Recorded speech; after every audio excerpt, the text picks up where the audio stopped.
நிலையில நான் என்ன சொல்றேன், எதுல மேடம் காசுல தானே. நில உச்ச ஆக்கிரமிப்பு, நில உச்ச வரம்பு, நிலத்தை எடுத்துக்க, என்ன ஏக்கர் நீ எடுத்துக்கியா, மக்கள் கொடுத்தது எடுத்துட்டு போய் எனக்கு தேவையில்லை. எனக்குன்னு ஒரு ஏதோ ஒரு இடம் கொடுப்பீங்களா, அது இருக்கும்ல.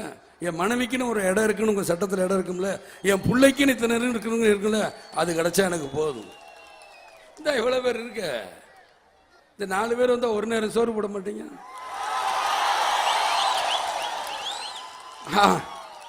அதுலயே நம்மளுக்கு போதும், முடிஞ்சிடும். இத்தனை பேர் வீட்டுக்கு நான் போயிட்டு வரக்குள்ள முடிச்சிடும்.